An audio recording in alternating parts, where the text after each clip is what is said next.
Voluntários da Pátria, Assis Brasil, Cachoeirinha e Calçadão de Canoas. E Saltec Telecom, a internet corporativa dos gaúchos.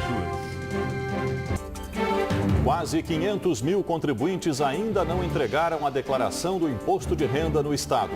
Agressão, idoso apanha de ciclista na capital. O motivo seria uma desavença no trânsito. Estava caído, ele me chutava no chão. Eu não tenho ideia de quantos chutes ele me deu. Eu gostaria que isso não acontecesse com mais ninguém. Preso suspeito de pelo menos 4 saidinhas de banco em Porto Alegre. Na internet, o homem ostentava armas e dinheiro. A exemplo de Porto Alegre, cidade da região metropolitana pode adotar multa para quem jogar lixo no chão. Boa noite, bem-vindos ao Band Cidade. Em 30 segundos, o dia na tela da Band. Antes do inverno chegar, é melhor se vacinar, vacinar. Se você ainda é pequeno, se você vai ser mamãe ou acabou de ter neném. Se você é doente crônico ou tem mais de 60, tome a vacina também. De vez em quando a gripe vem que vem, mas a vacina te protege bem. Procure um posto de vacinação de 22 de abril a 9 de maio e proteja-se da gripe. Você não pode faltar.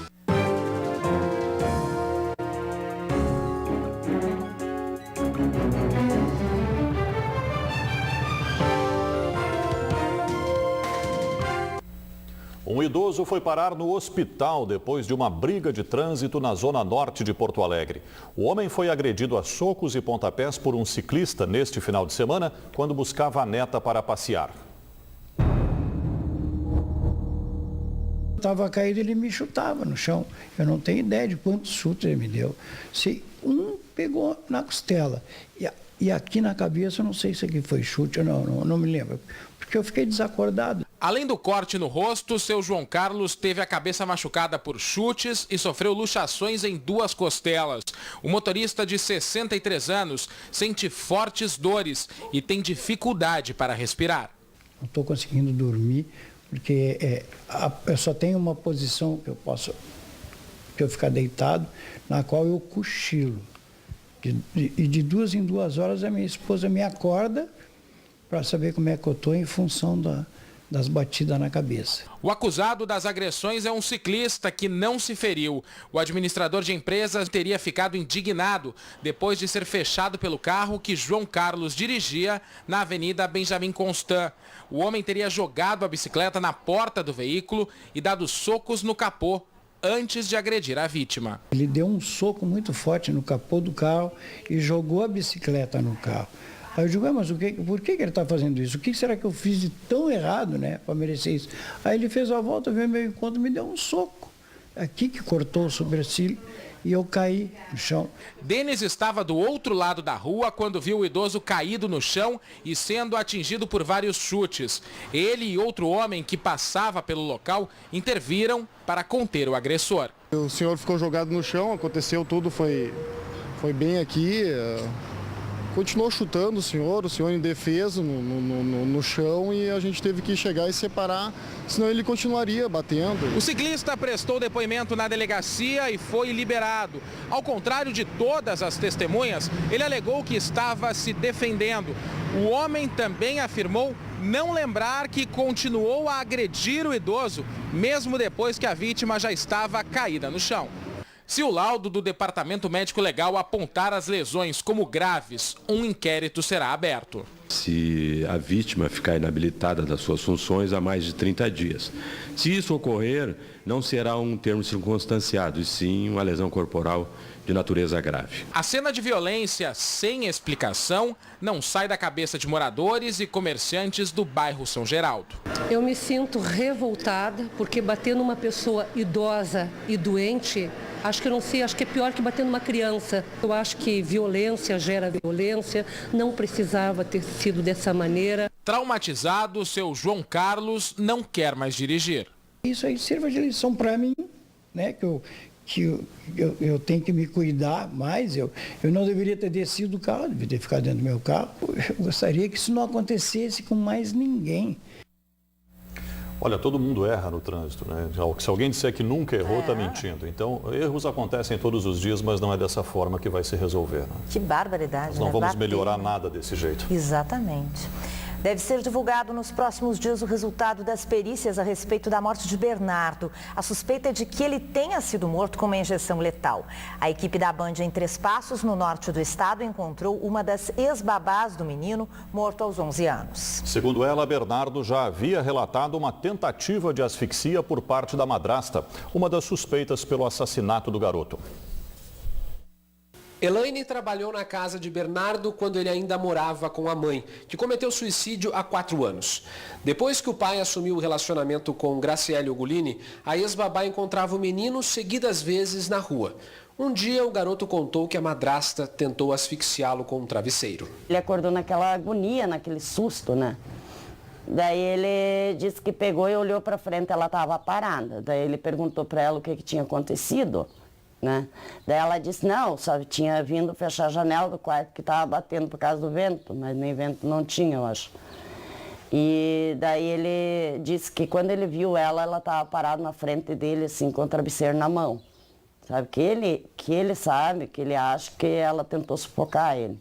Na época, a ex-babá contou o que tinha ouvido para a avó materna do menino, mas só informou o fato à polícia na semana passada. Eu omiti por medo de represária da parte deles, né? E porque eu não sabia que o Bernardo estava morto, porque se eu soubesse, eu já teria falado no primeiro depoimento.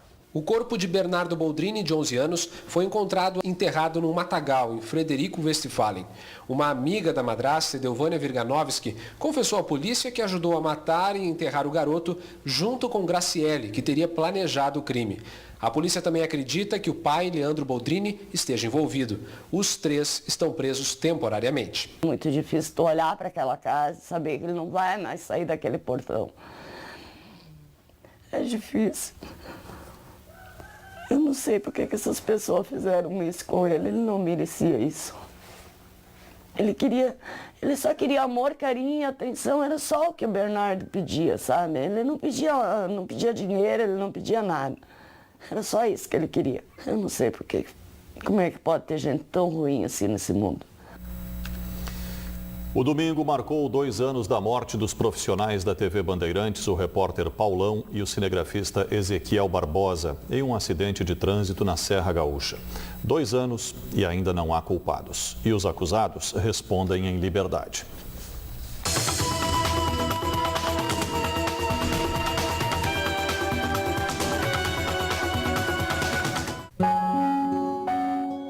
Vidas ceifadas, 2 talentos perdidos, 2 famílias que não superam a dor. Foi na chamada Curva da Morte, na ERS 122, em Farroupilha, que o repórter da Band, Enildo Paulo Pereira, o Paulão, e o cinegrafista Ezequiel Barbosa foram mortos por um caminhão desgovernado. Era a madrugada do dia 27 de abril de 2012. A equipe seguia em um comboio de veículos entre carros de imprensa e policiais para uma operação em Caxias do Sul. O caminhão carregado de laranjas, com peças desgastadas, sem freios e com o compressor de ar quebrado devido à manobra, não conseguiu parar. O motorista João José de Araújo confessou que havia ingerido rebite, substância proibida utilizada para inibir o sono. Em um exame de urina, ficou comprovado o uso de anfetamina. Fui dormir umas 3 horas da manhã, aí acordei às 7, aí fiquei até mais ou menos umas 11 horas, meio-dia por aí, depois fui dormir, aí dormi até as 2 horas, 3 horas da tarde. Tomou ou não tomou o rebite?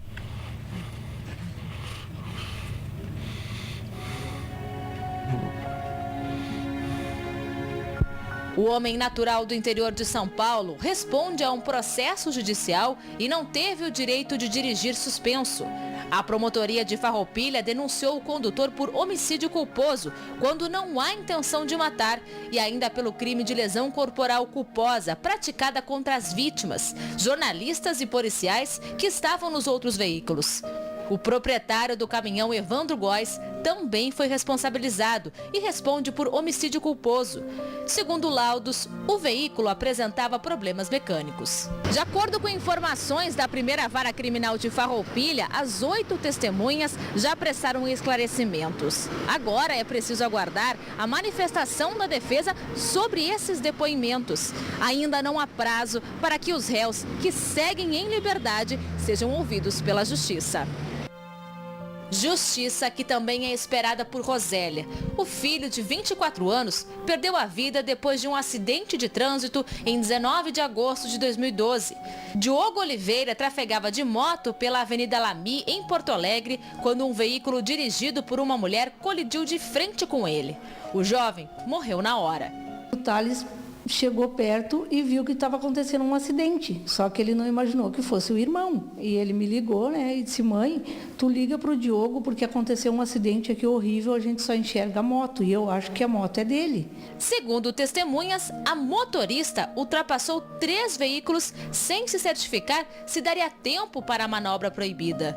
Ela tem 11 multas por excesso de velocidade. Diogo deixou uma filha de 3 anos, a Manuela. Ele dizia: mãe, eu trabalho. Eu dizia: para que tu trabalha sábado, domingo? Para dar um futuro melhor para a Manuela. Ele só pensava na Manuela.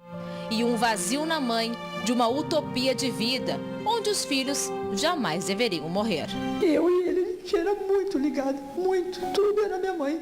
Tudo era minha mãe. Ele sempre dizia: as 2 mulheres que eu quero fazer mais feliz na vida é a minha mãe e a minha filha. Eu nunca quero ver minha mãe sofrer. Eu tinha medo de morrer e deixar ele sozinho. E no fim foi o contrário. Ele que me deixou sozinho. Agora vamos falar do tempo. Eu sei que vem chuva por aí, Fernanda. Mas quando? Boa noite. Olha, amanhã, na maior parte das regiões. Sérgio, boa noite para você, boa noite, Lúcia, boa noite a todos que assistem o Banho de Cidade. Olha, a frente fria que já estava concentrada somente lá na fronteira oeste ganha força. A chuva só não atinge o outro extremo do estado, a faixa leste. Mais detalhes a gente confere agora nos mapas. Nesta terça-feira, a chuva atinge quase todas as regiões do estado. Na fronteira com o Uruguai, as precipitações começam logo no início do dia. Já nas demais áreas, o sol aparece entre nuvens pela manhã e a chuva chega à tarde. Os maiores temporais estão previstos para o centro e o oeste do estado e a chuva virá acompanhada de muitas trovoadas e rajadas de vento na casa dos 80 km por hora. Só não vai chover na capital, litoral e serra.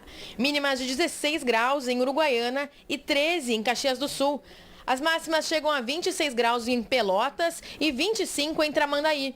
Na quarta-feira, a frente fria causa intensos temporais sobre a metade norte do Rio Grande do Sul, com destaque para Serra, Planalto, Alto Uruguai, Noroeste e Missões. Poderá chover mais de 100 milímetros em alguns municípios. A chuva não chega à capital e região metropolitana ainda nesta terça-feira, mas deve aparecer por aqui na quarta. Detalhes dos mapas agora.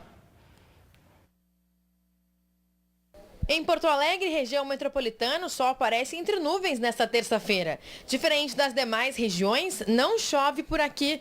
No início do dia, os termômetros marcam 12 graus em Canoas e 14 em Guaíba.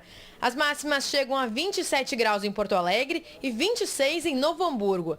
Na quarta-feira, o tempo muda e a chuva chega à região. Ao longo de todo o dia, a chuva será fraca. Cachoeirinha pode seguir o exemplo da capital e multar os moradores que sujam a cidade.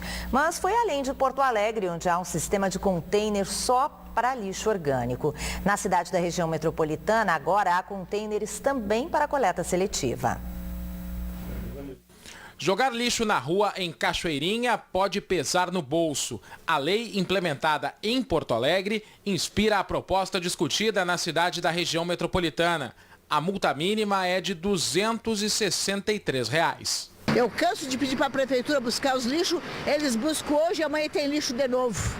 Tem que cobrar multa, sou a favor. 263 não, é muito absurdo. Isso é querer explorar o cidadão da Cachoeirinha. Tem que multar, porque aí ele aprende, né, para cuidar.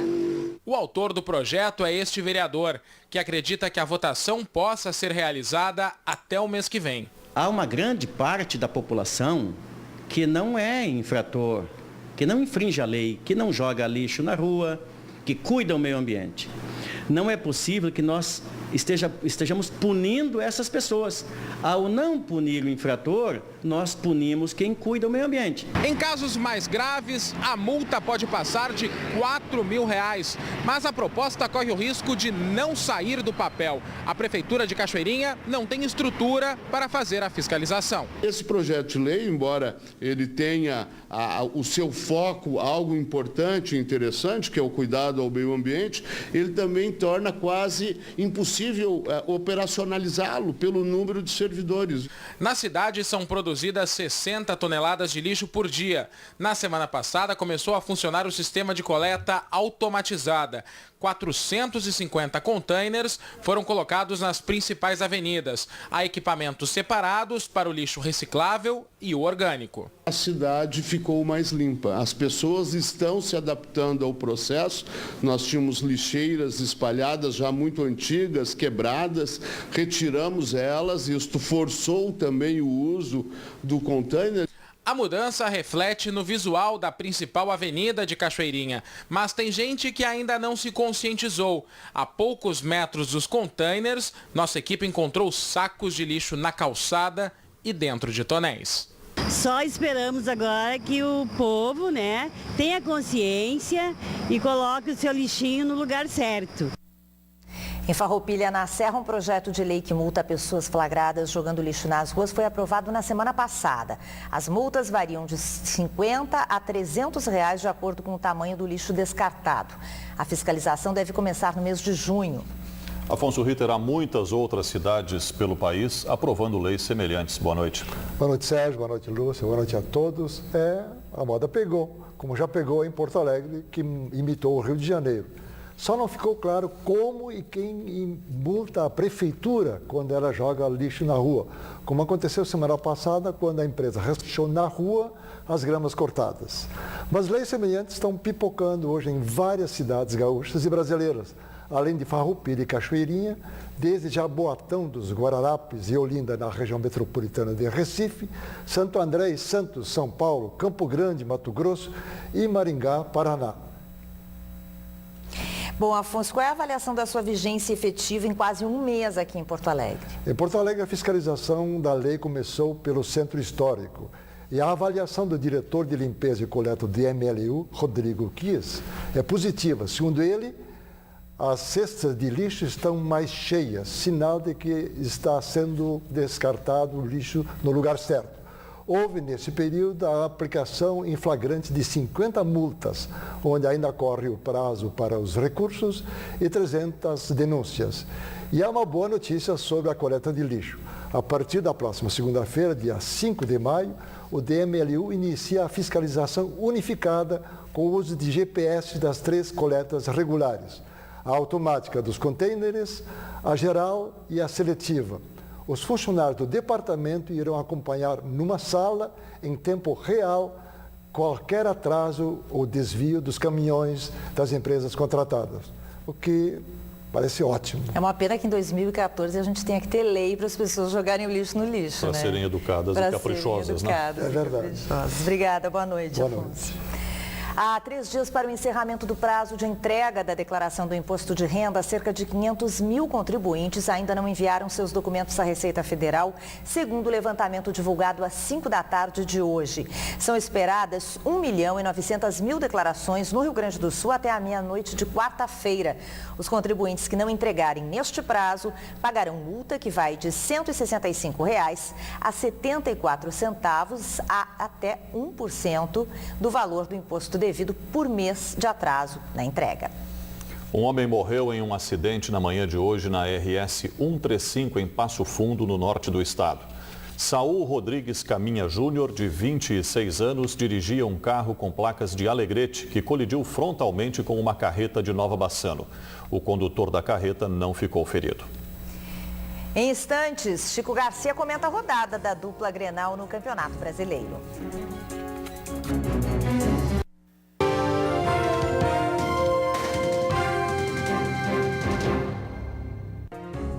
Comentário de Afonso Ritter. Oferecimento GBUX Previdência e Seguro de Pessoas. A proteção certa para a sua família.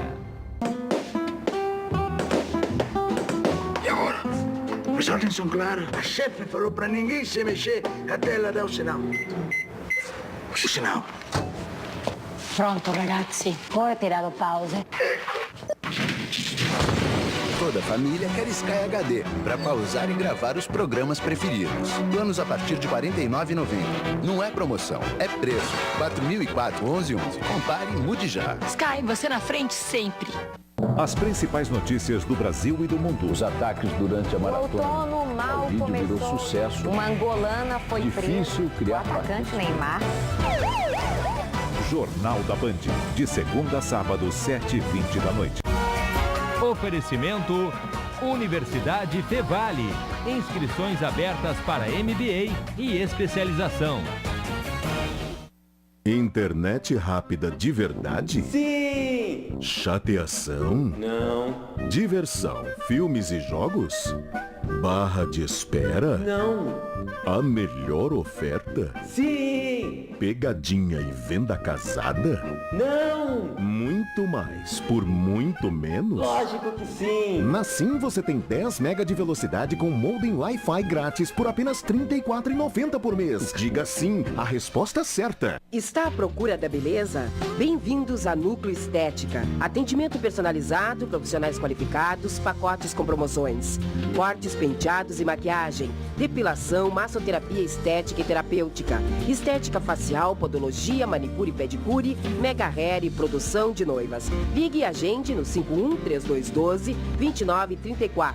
Ao lado da escadaria da Borges, Rua Duque de Caxias, 1348. Núcleo Estética e Serginho Built. Seu crédito acabou, você precisa ligar e você não sabe onde recarrega o celular. Se liga na dica, acesse já e carregue onepay.com.br. Quer se declarar, mas ficou sem crédito no celular? Com o OnePay você recarrega agora, mas paga com o seu cartão de crédito. São até 40 dias para pagar. Dá tempo de namorar muito. Ligue Estrela 3113. Se o seu crédito acabou, acesse já e carregue onepay.com.br.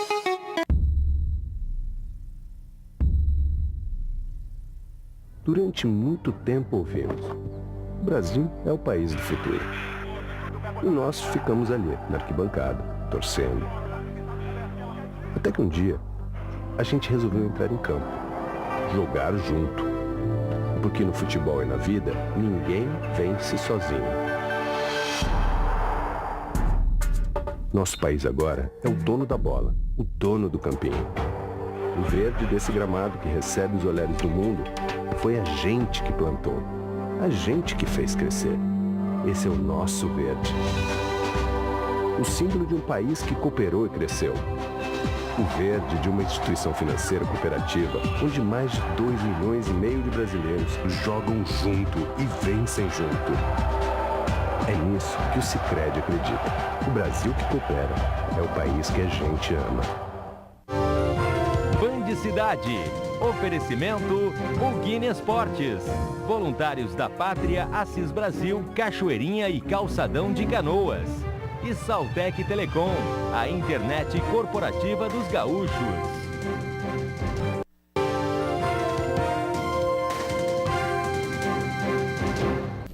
Um homem suspeito de pelo menos 4 assaltos a clientes em saídas de banco foi preso hoje na Zona Sul de Porto Alegre. O bandido foi reconhecido pelas vítimas. O jovem de 25 anos foi preso em uma ação conjunta da 10ª e da 4ª delegacias da capital. Durante um dos ataques a clientes de bancos, Altair Luz de Freitas deixou cair o celular. No aparelho, agentes encontraram fotos de armas e do suspeito exibindo dinheiro. Outra pista foi uma série de imagens publicadas por ele na internet. O assaltante exibe valores elevados e ostenta boa condição financeira. Segundo a polícia, Altair teria ligações com a quadrilha que matou o publicitário Laírson Kunzler numa saidinha de banco no mês de fevereiro. Um dos comparsas dele era Samuel Gonçalves Borba, o Samuca, investigado pelo latrocínio e que foi assassinado nesse domingo na Restinga, em Porto Alegre.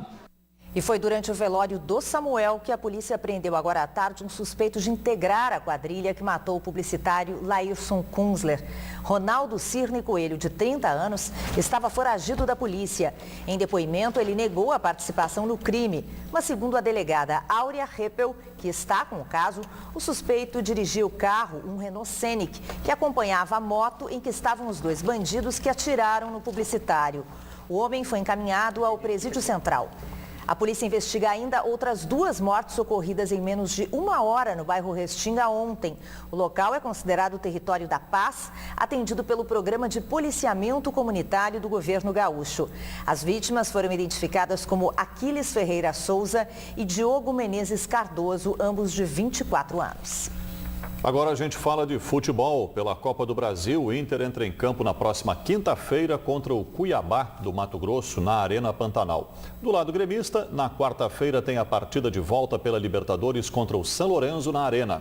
Já na rodada do final de semana do Campeonato Brasileiro, os colorados empataram com o Botafogo no Maracanã e o tricolor com reservas venceu o Atlético Mineiro na Arena Gremista. O foco do Grêmio era a Libertadores. Por isso, apenas 3 titulares entraram em campo: Marcelo Groi, Ramiro e Luan. Mas o gol saiu dos pés de um reserva. Alan Ruiz, cobrando falta, botou o tricolor na frente. O segundo gol saiu depois do recuo errado de Alex Silva. Lucas Coelho aproveitou. O Atlético Mineiro tinha Ronaldinho, que em campo passou despercebido. Já nas arquibancadas,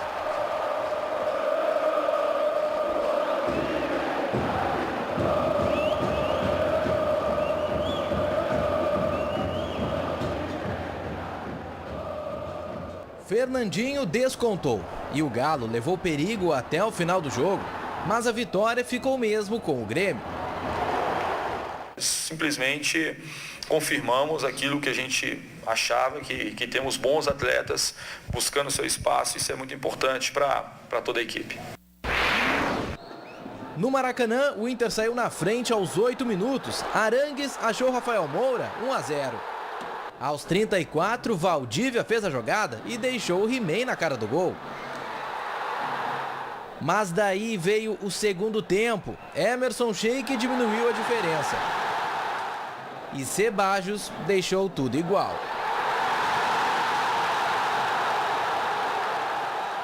E depois desse resultado, os titulares fizeram apenas um trabalho regenerativo. Em campo, apenas os reservas, mas entre eles estava Alex, totalmente recuperado de uma lesão. E esta é uma semana diferente para o Inter porque ela não é exclusiva para treinamentos. Tem jogo na quinta-feira. Os colorados enfrentam o Cuiabá fora de casa pela segunda fase da Copa do Brasil. A gente tem que entrar ligado em todos os jogos, principalmente quando o time é pequeno, porque é nesses jogos que a gente costuma dar uma caída normal de todo jogador. Então a gente vai com a cabeça tranquila para fazer um bom jogo e sair de lá com a vitória. Chico Garcia, o Grêmio tem partida decisiva pela Libertadores e vai com força máxima. Boa noite. Boa noite, Sérgio, Lúcia, boa noite a todos. O único desfalque principal que ainda segue fora do time é o do zagueiro Rodolfo, mas o técnico Anderson Moreira já vai ter de volta aí o lateral esquerdo Wendel, o garoto Luan, começando a partida, ele que jogou ontem nesse time de reservas que venceu o Atlético Mineiro com titulares na Arena do Grêmio e com uma mudança importante no esquema tático, porque até então o técnico Anderson Moreira vinha utilizando 3 volantes, Edinho, Riveiros e Ramiro, mas os últimos treinamentos indicam uma alteração significativa, com a saída de Ramiro e o ingresso de Luan, ao lado do Zé Roberto, que também voltou. Na verdade, Anderson teve muitas opções para colocar em campo: Dudu, Zé Roberto, Luan, além da necessidade de fazer um score, um resultado. Afinal de contas, o Grêmio tem que vencer por 2 gols de diferença na quarta-feira. No Inter, Chico, esse é o segundo jogo consecutivo que o time começa bem, mas cai de rendimento no final. Chega a ser uma preocupação para Abel Braga? Com certeza, Lúcia, até porque o Internacional perdeu pontos importantes no jogo de ontem, vencia o Botafogo por 2-0 e no segundo tempo acabou recuando demais. O técnico Abel Braga fez algumas alterações também equivocadas, tirando o Valdívia, que estava bem no jogo e com isso cedeu um empate para o Botafogo. Na primeira rodada contra o Vitória isso já tinha acontecido, só que como jogava em casa, o adversário era mais fraco, aí não houve a reação do time adversário. Preocupa, mas o time do Abel Braga, por enquanto, está muito bem. Tá certo, obrigado, Chico. Boa noite. O Band Cidade volta amanhã às 10:50 da noite. Uma boa noite para você. Fique agora com as notícias do Brasil e do mundo no Jornal da Band. Uma ótima noite. Boa noite a todos.